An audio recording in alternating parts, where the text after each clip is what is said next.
abusiafo no munya dan mumblemu John Mahama kwasi ampanyini no oni yohono agimifuo mienu no na mema mo 1 month se NDC handle Bawku case na NDC yebetu o mafiri aban no before say o mutam kura besoso ma jimi a mugu parliament won kwasiafo agimifuo muwa stupid people NDC fo kwasiafo so ntokwai ede asem ebeba Jonas H limu a eye two police for yaku omo ewo Binduli mebeye video ba ko efa ho na Jonas H limu a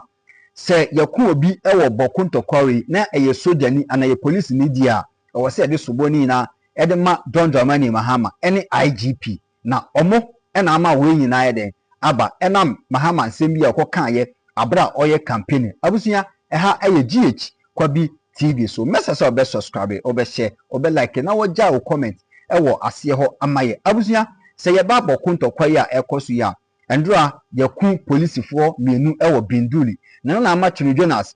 kasa wo ho se ewo se de soboni na Edema John Dramani Mahama oni IGP na yentie sene John Dramani Mahama ekasa ye abra ye campaign emu ho. Anytime NDC is in government, Bawku is at peace. Unfortunately, as soon as NDC leaves government, the Bawku crisis flares up again. And let nobody say it's a fight between ethnic groups. There is politics behind it. And there are people who deliberately fund that crisis. Everybody, the majority of people in Bawku, Kusasis, Mamprusis, Bimubas, Busangas, everybody wants peace. Because everybody wants peace to do his business. I mean, the current curfew in which we are, nobody likes it. Our chiefs are being told they can't wear smocks and go into town. So what is a chief supposed to wear? A shirt like me? How would they know he's a chief? And yet, it's because of the violence and the crisis. And they were forced to do it because people hide weapons in their smokes and go and shoot at people. But I can assure you that peace is our priority. When NDC comes, and I didn't say if, I said when NDC comes, we're going to prioritize Bawku's peace so that peace will return to Bawku. And people can go about their business and look after their families. I swear, this is where the police are staying in Bawku. They burn it. They burn the police, this embarrass.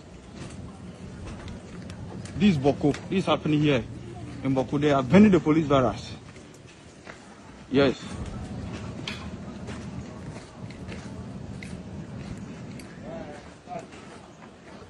They are burning the police barracks.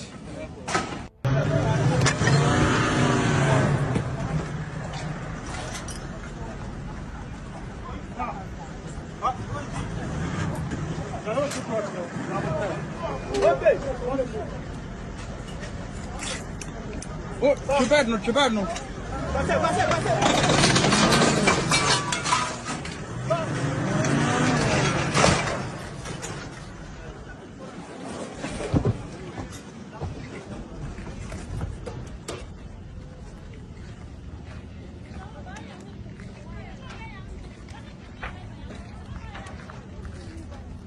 So pizza John Dramani Mahama or say openo eno na yeshi police barracks ewo eho IGP so ekopie mu ewo ho because of yeshi edani na nti obusun ono so ekwohye abobi sei of the Republic of Ghana. I bring you greetings from the Interior Minister. I bring you greetings from the Defense Minister. And the greetings from the majority leader in Parliament, who is the son of this area. I had a lot of consultation with them before coming here.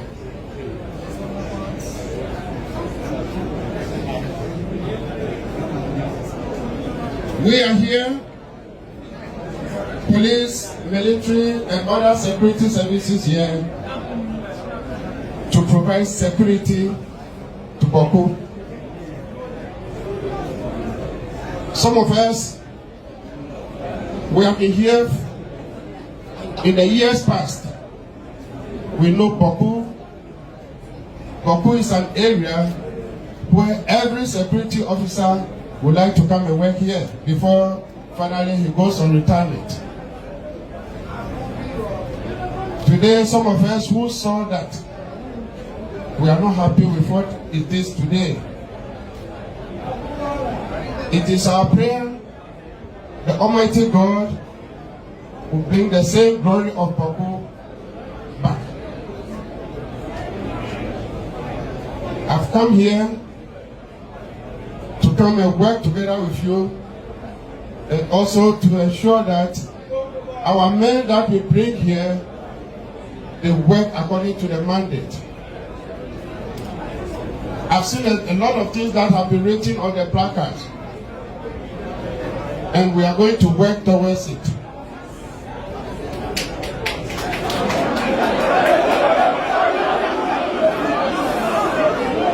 We are going to make sure that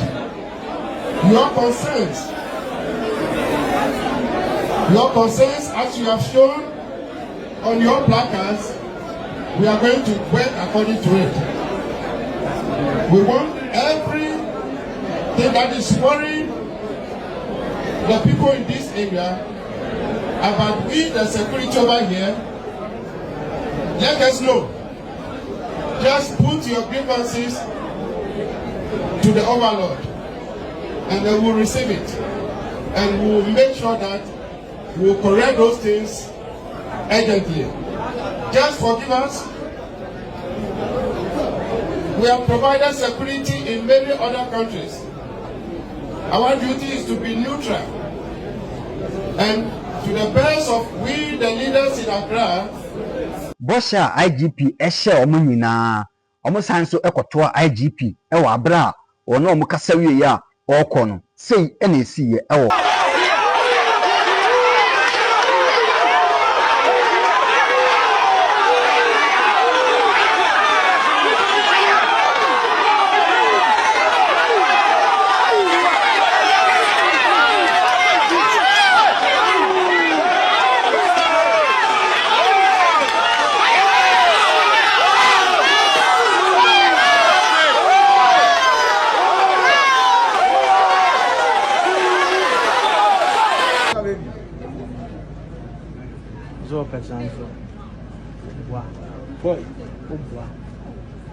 What can you win?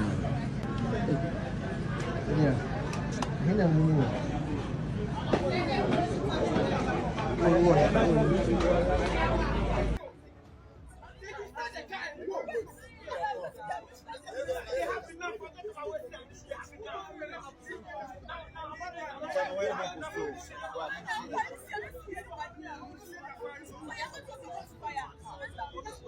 It's gonna start here. Akamasha, but still nah. I warm up with the answer. Even though I'm so much busy today, but I'm still going to take care of you guys, man. And go for the warm up is dedicated for all Ghanaians. You know what it is. And go for my friend say, Mabushi and for your police for yaku police for bed ya ho bokono. Me mamu nyina yako.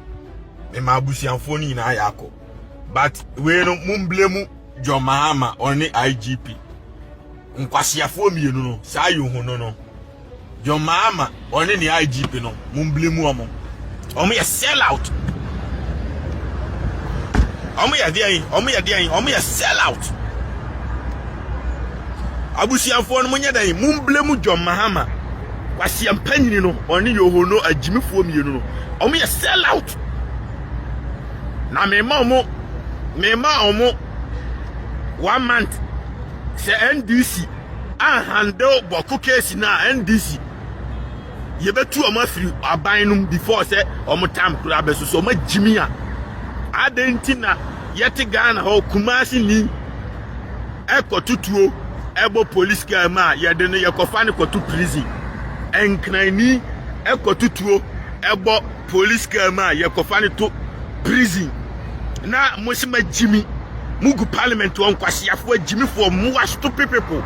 NDC for kwasiafo ajimi for mo jiminti ekuro bi ntina Ghana ho a friend boko e ho de obi atimi ye de ope abra police panyin ekogina akọ patch o mabobodam kwasiafo mabobodam ade na mra ni di obi okumase but mra ntimi ni obi oboko emra di obi onkran emra ni obi oboko mu ni twasere mako dwoma ma ohwa sepema kwasiampanyin unim so agimi a ede ntina abase ento abamawo kwasiafo eno se afi omo frame se Ghana police for na busuanfo frame se ku an ye ku ma de ntia because police panyin no e the bulletproof car ko ama bokofo no atutu abom ama ono de wanhu ne kwasia o bulletproof car mu ama okopacho a movement ya tutu aboka mu no at once by force obi pe woku a ye nkopa ni pakro na chawo o ye criminal for reinforcement no mo mra na mo nkwachi di pakura arthritis obeku police panyin no ehọ na munye na prison sometime nye prison so an ma boni to akuno no accept example am obi ahu se untimi mfa mra nche onsem o manum aden magimi sa Canada my time I say I am everyone minute to be by myself. Of course BMW competition in and Yamisha Bruni having Canada man time I say I'm so happy Kofi Adoma can see now. Yes, shout out to Kofi Adoma Yereno. Obia Obema Bia or we are be your mom pie so be your papa to say Kofi Adoma Yere. Ghana ni Babia and Kasamri Waja wako di Bema for Frechi. Da 1 million enyo ya when you fry unya problem kwa uko adwuma uko Bema for Frama Bema na kodino. And now to kwaya campus when you fry when ehu ade Kasamri Bema no nka Samri wa kukuru akwesi wa busuanfie da bibini ba enti shout out to Kofi Adoma Yere wa ya ade na we set example ma Kofi Adoma no se si ana nyame adomo hu ade no every 1 minute bia school bus na mo oba na me ye adwuma na emma America so behwehwe me bio no odwan America ne save wani no yensu ye nipa ye mpanimfo ne omo nane muwa nkowu ombetimi aye hospital ni bi wa ekrom na bibini su ye nipa ye betimi abuild hospital ni bi na bibini su ye nipa na medonya me se John Mahama ojimi a NDC ye betu me ye 2 NDC se police for mako 20 wu e wo boku a medonya me ye 2 NDC aban medonya me na me ka che John Mahama mo send video ni ma no kwasia de no magimi sa enkran soja fo guo police for Kumase, soldier for Kumase, Keko soldier for Guo, Sunya soldier for Guo, Abua, Omuji ya day, Adain, Namusi, Samuna Kokubo, Nadi Osua Perman, Oji to na Oji to Amuni to Kuno, Aden Majimisa, America, Nano, Uja for Baye. Trump buy I be before we are multi group among social mekuamo any part 20 police one kokuamu instantly some might to two or mokuamo one kokuabi into obi wabakuna so jimia ada na mufa soja for kokromu na mu kokuamu nyinana o mu ni wiase when koku police ni bio one as you ni obi nya I wunya understand ya ko two obi tuo ada omu ya muwa na gubako omu ya muwa na gubuko ada asasi ni Kumasi anya manso ho to ni wiase omo ya muwa na guo aden na mu magimi gu parliament wasa aden yo hono wo ya kwasia uti pasese botan wanim se nantwibini kwasia mpanyini sa ne ye police adwuma kwasia usadi ye police adwuma awudi jimi atena se am ye ku police won se nkokoma because we sell out ajimi fo obi a share no kra no yo hono we ya kwasia mpanyini we sell out. There be soon MPP NDC is far better than MPP. Kwasiama MPP asemwa. Kwasiama international mpanifo ya nyamu Jimmy for your law and order. Ewo my mu boys in me my back no. Your law and order law and it say o de mra kokum ni pass ye kum bia na ye chutum na obi tiboko say me twitu okobu police ni na me nam ho na obi ntime ncheme na muwa wegu parliament na me gina omo so awdo kwasia be gina say MPP asemu ni twa ase de wate Aden obi to Kumasi ko kum nipa ni akwache no na obi tinkran kum nipa ni ache no obi to Cape Coast kum nipa ni ache no na obi timetra boko se me de be kum nipa ko fi mu ni twasere ade amoya muwa kwasiafo ade boko no omo ye nkraman ne guo omo de omo nya nipa omo ntimi ni mra so every 1 minute bi aban bass na top view na mu nyame shabroni ntimo obi amfa ne kwasi MPP NDC se mra ha empanifo na jimi ma me nya omo adwuma na omo sua nyansa do ma mo sua nyansa me to nyame mami yakobuno mami yakobujo mama me pejimi kwasia ya to abama na use the law man panyini government is not about ekokontoko ayamra obi edisu okuronum se Kumasi ni timi di mraso a se boko ni di mraso o ni mraso a obi kum ni party o ma ku police fo no on police 45 a boko fo na ko am no munyi soja fo na mun ko boko on kwasia fo om guo ya de ade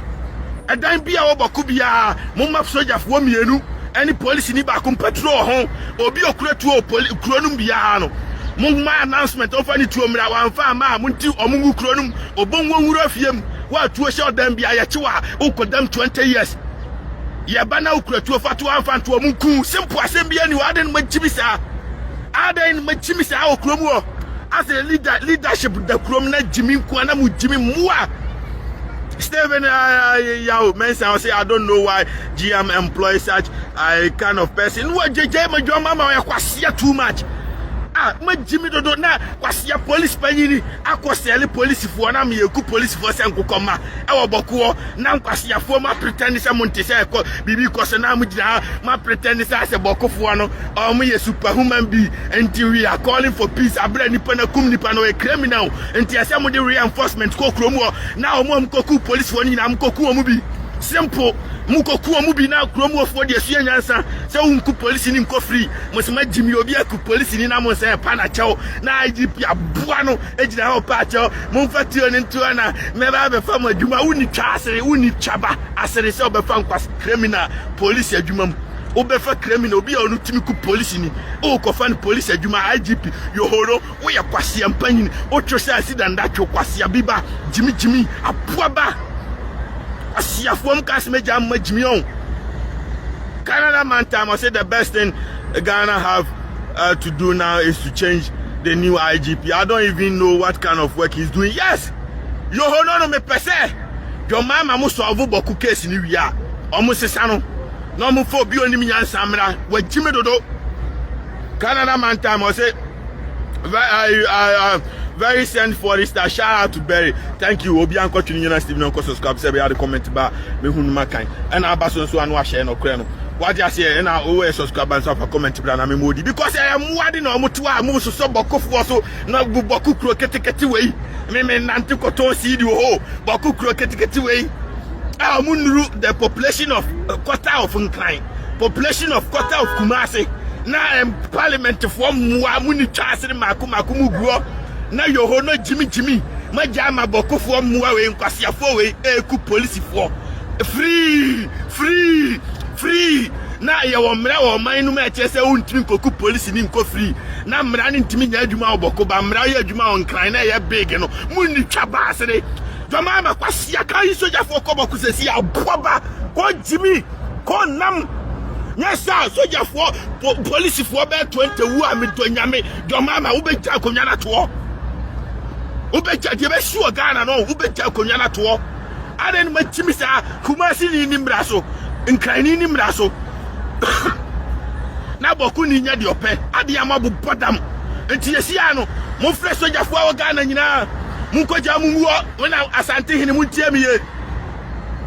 abrafo na mudi asante hene chi na mo si asante hene na koso bu case no this case no mo tututuo no madane mwa no tututu a ai adwoma kwasi ampanyini ne yoho no aboa no agigi omuso ama mutututu oku police ni no me mamo mfa asante hene nko no obi akoku no mu before sa asante hene be ko no mu make sure say adan bia wo ho bia mo di soldier fo asarande dan no ho na mo di soldier fo di ka kokro obi afie because boko e kro ketua bi o eye kro ketua bi me makoho akoton si di kro ketua bi enti one day job one day soldier for betimi awurafie biam ayobi agitu obi afri obi ansam ansa na mo de aya asante hina ko because Jimmy wo minim de ti amu yam wo the parliament one tafo bebreba mu go ntimu ni na ma Jimmy eti ade na mu yam wa mu build Al-Qaeda fo mu build buku hala mo Ghana ade na ma Jimmy emwa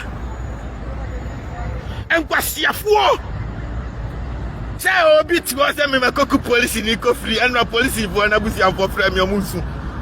say small boys ya enu yaku omo because I yohono se mo obi anku boku ni but bokofo de atimi ku police ni mu ni twaba asere mu ni twaba asere me donya me se jomama se mo nsua nyansa o waban me tu no me na me ka kire o wan nsua nyansa aban ni ye betu no me tu agu tu ni ma mu control boko no se mo Jimmy amoso ye nipa mo ja gu omu ti se de bigu asantini mu mo ja gu omu ti se de bigu mfantimu ni mu mo ja gu obi mu omu ko school omu sua ABCD they know the law and order school boko ye kuro school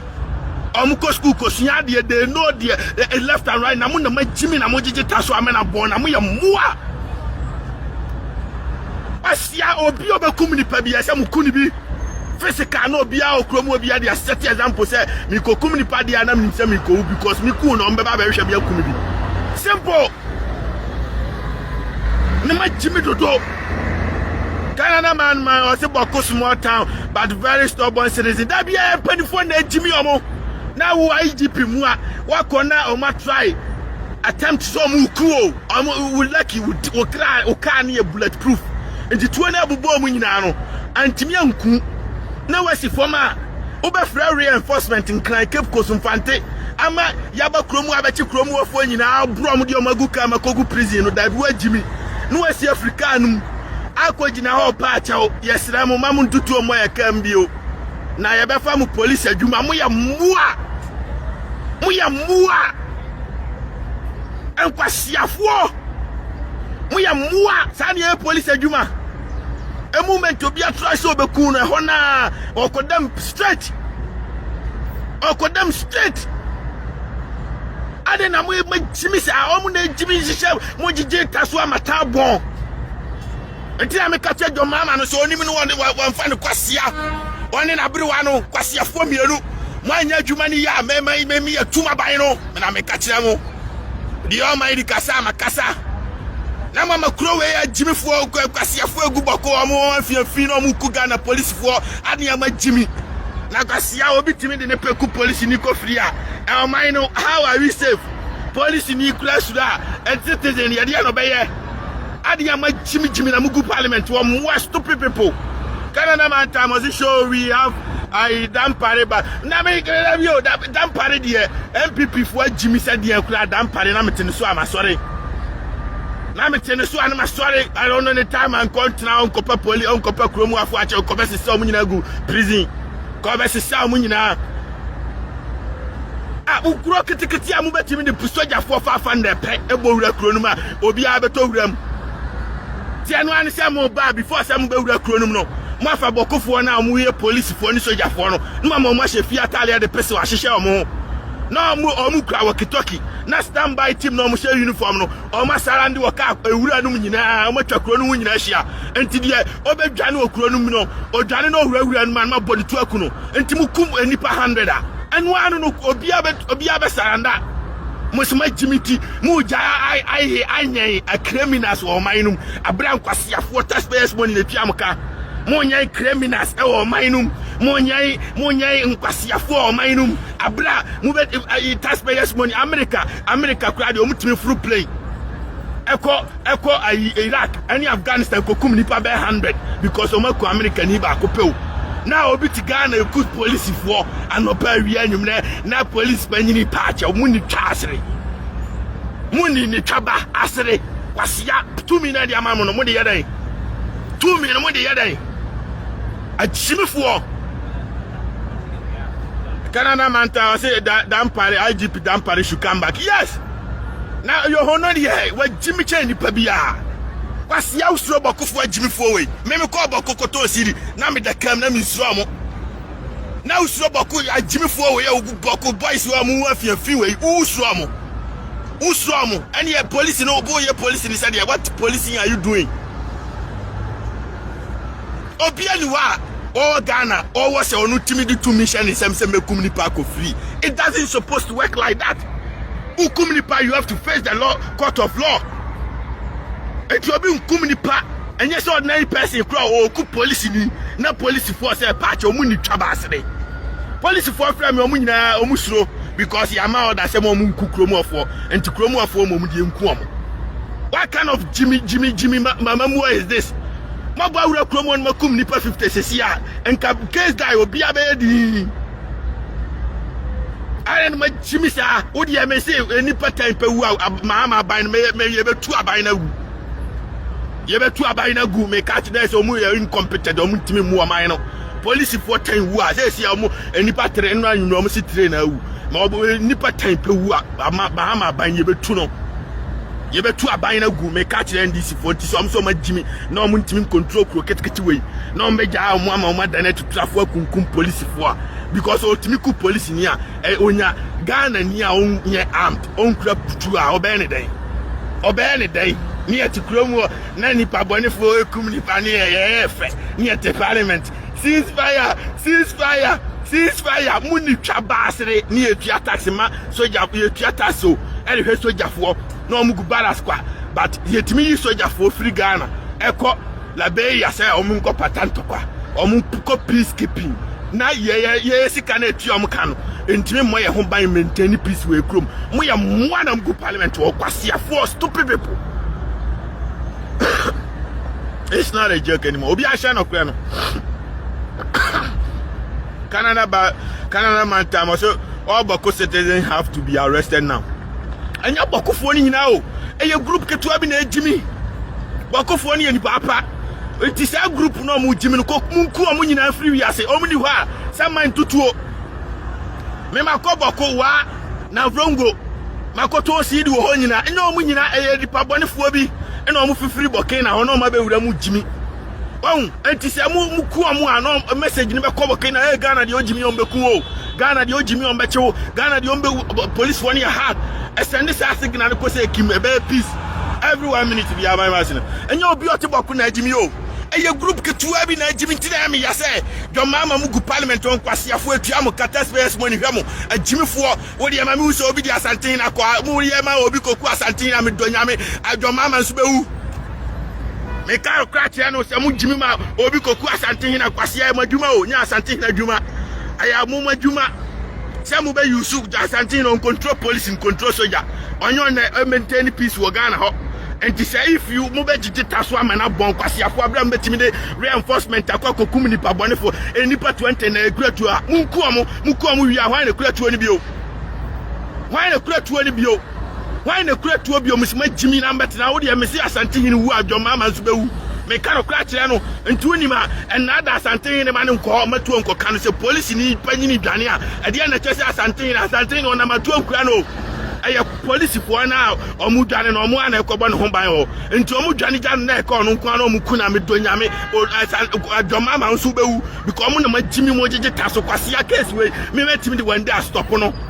Met me the one day stop on made reinforcement go good chronum in our Sojani, Mushobino Cretu and Fanto Mukuno. Simple, where's the problem? We are man to where the Jimmy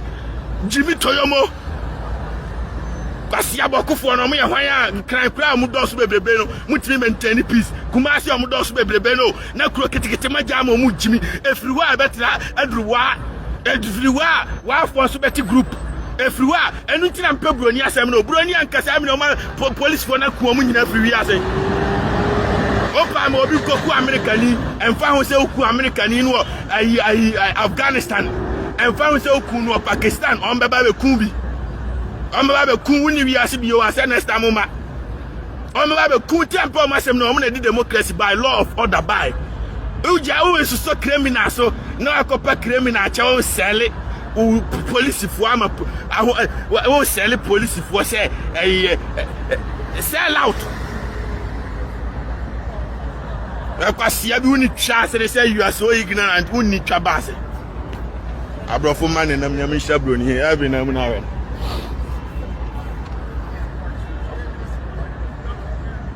Now, I be before me, I'm at the group where gang A, gang B. I'm better to Oku among. police for she fi atali on tell mo bedru ho na enipa 35 free bronze pe yaku nyina ene yesese afunu ni nyina ene ye de gu kam kwhye no esi a ku wi no ha na akotutu bio why na akotutu bio why na be Black Lives Matter because mo akofatuo na mo de yere mo be tutu obi tutu America a crime enti wakotutu na police waku yakun free every 1 minute bi aban was Ghana class ana tie udi oyi otweseka wu oseka ya no you atwetu odi wu atwetu ano enti obi ku police ni na mo guo parliament wonu ma jiminti nkwasiafo eno say NDC for illiterate for me se mo fa apia stadium adwuma na papa na ya adwuma amamu kama eni kwa se mani sire ska NDC for mo ano ebetena ena ai oka say illiterate for ne form aboa wo fa ba America dia certificate ne kura no we security our government building oji akatua wasi dan o Ghana on school da ofanso se ne bai wo bedru America de hia se ye de wakogina wo ni a tell how to handle somebody say obi bowura ha say na abaye free police security wadwuma ye guide o keke ye guide wo nyina ne etua kai is a form of job creation wo bedru America wo hia say makoko the doctor degree and say na wanya adwuma yo wo betimi akọ na wo kodware mrewa is a form of job creation ye tua ka eye bibini nko na jiminti sa no next time ko position ha mo na make campaign mamu na makofa abronya se mafa obaba ko Joyce Bawa man 1 billion abram betimi amata Joyce Bawa no 100 million na mo de aka ma boys no ape ba bi de o mahye apia stadium me betimi amana ko akogina baabi aye watch my keke wo watch my keke security no bie gate keke baabi mo fa no mo be fa nkwasiafo ma make campaign amamu enti nipa no mo susu nye ongrefu masa ba na mo soso taso amata bokofo agimifo we bokofo nkwasiafo we bokofo agimifo we na o man sojafo agum ni nyina sojafo bebrebe no o mada na ye ja bokofo na o mukum nipa se nkokọ ma to the sense o muku police fo na mampanyini no o ye kwasia na IGP no o ya boa etijo mama me do nyame se uku police fo maku tanya ubetu aban ye betu no me na me ka kire wo obi antimi nkasa me me yetu no me ni solid police fo ni soldier fo na be me yetu no because me anya sa ye ntumu am be ku police fo ni soldier fo nyina because ma jimi dodo na mama police fo ni stand down na kromo fo no omo tewa na kromo fo abetutu agu omo so ku omo mabubo damon omo stand down say omo their job is to protect the peace. And to obi kuratuo na nipa boni ni ba se police ni men tutu omo nipa boni ni tina no meku kwase abokofo no omo ye gold ana omo ye diamond I think crying intimate ko tutu nku police ni mko free e de ntina boku ni de ono was a privilege so timi ku police ni ade we nyankopon ade amagimi mu afiafin kwasiafo Trini Jonas Canada man time subscribe obi anko Trini Jonas Steve no ko subscribe add comment ba me won ma body o say Trini Jonas you see the peace letter out me mpe peace letter bia mu koku omo kuratuo no wakum nipa na wia why na ko tutuo bio yawo sechi ena tutuo oni ai natuka na aba ena tutuo o yabo mutu aku omo a omo ni wiase wan na ekotutuo ni bio edi ani jimi no ya mo mutu anku omo a ye fo mu ko wura prison omo ni wa wan na ekotutuo no jomama bue jomama kwasie nipa na otutuo na ku police fo no o ni kwase onante wiase o she prison anase bu money tu anku no simple ma jimi simple solution enti nipa handa na si omo ajimi obako no mbetutu aku police ni a eti Ghana constitution enti constitution ni kire say ututu aku police ni a e wo se okodam anya sa so se police fo ni kun iyati kumasi o police fo timbe ko akronfo 20 bomb because omu kurekuratuo omu ko akronfo ai 5 bomb on kind because omu kurekuratuo ya jikwam police fo ko ade enti na boko de obi kuratuo jimi wo ha ye ntimi nkunu ho edi ene na mementi ase no o ma jimi amame no mementi sa jimi we ase ni po kuratuo no mu kunu oni wi ase ahwa na kotutuo ni bio eno ase ma gangi soldier fo no mu atimu up mu ku mu wi a ma set example mu di body na begu kukuro no enti obi a hu se udi okotutuo bo police ni yakuna o men so men kotutuo mo police ni ye mekume simple asembia ni wo ba se wuti wi ase no agya ni papa ama no se onyimi onyimi na onyimi a ojimi at the end of the day wo na be buatia wo oba ye kromfo na okowia ade na se uja osuso ne so okwasi da bia ya ba be ka kire wo se okwasi anya kromfo na wo defend na okochini no anya obi awia na wo no be ba be wia wo enti ni potimi nya kokodro tutuo bo police cam etutuo ekum police fo no sa nipa no eni kwaso otena wiase didi eni kwaso otena wiase jomama boy woni yohono nkwase afomienu yohono wanim se na ntwa bi na obi atiam yohono kwase ampanyini yohono aboa eni kwaso obi oku police onanti wiase aboa ba kwase ampanyini ko jimi ko muwa ko nam mumpia reinforcement yin soldier for free nkran ni kumase nyina enyi omu nyina free tamale bo ayi stachi mai ansisa mu kogu kuro ketua no na mu kukuro mu afo nyina na fe no ekuro ni nipa mu yahudifo ni nyina ansa na mu di asante hina ko nya sa mu nim na asante hini tuo ko boni kam kura me donya me do mahama uwa ban ye betu no aye jimi na mu jimi mu chichire ajimi fo agukuro mu wape oh, how can you hear me from that? Yo, bye. Eh, bibi ni di wajimi yo. Wasi mi susunye de broni etwam za broni kan hwe o. Eh, asemo. Eh, broni kan hwe bibi ni di eh. Eh, asemo. Broni kan hwe bibi ni abaya no ho. All right, I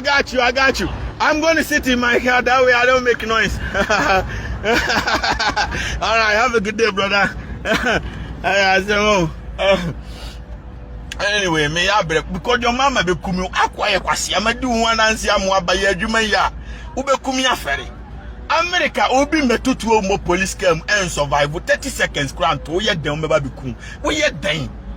den on be kum wo ye den omo kase omo de ko police station kram be kum okwam wo ye den be kum enti enam se anti obi a onim so okotutu abo police cam no pontwe ma police ni ma wo no ono adika ku ne ho because wo ye den be kum na mutiwo jimi na police fo no tuo ni kura mo tuo ni maso ese mo protect the nation na mutiwo no wo no police ni ye kun nkofo no ya to ka tu abo kam na wo police ni jimi fo no wo se kopa kromu afo a che wo se mesre mo mamu ntutuo no na meba be fa mo police wo ya boa wo ye sell out ade na munkoku omuni onipa no wakuna oni wiase ena Germany boga yo di mkofu atem ya wawi woni wiase bi onwa na kodi kofu atem nipa no wawu sama ntime metutuo entidi entina ya jeje taso amena bo me kache adwo mama na ban ye betu no so koso odi ya me say na enumre omo frem say police 45 awu na chena mo say frem say bi awu ana say 10 no ye betu aban no me donya me na me kache mema police fo no any soldier fo no atimu apni akotu aban because say wo aban ntimi protect police fo ni soldier fo what is the purpose of aban no every 1 minute bi aban was no ntimi protect the police any soldier fo ade na chese obetima protect the citizen in the country. I did a chest, I be a simple solution. Crony, a ketuabio, who bet me the incline soldier phone, crack or conquer chrono. And one said, a be the jet, maybe the car on foot, and I offer reinforcement. Sunyai, any Tachimai, Omo Bamboko, Tamale, Omo Bamboko, Omunina, Nikayo, Nankai, soldier for any Kumasi, Montana jetim, no mushi or Mugu chronum. But you have a moment to be near her. Do I bear moment to Musima Jimmy to Parliament and I'm here the day I'm Jimmy Muni Chasser and Knamai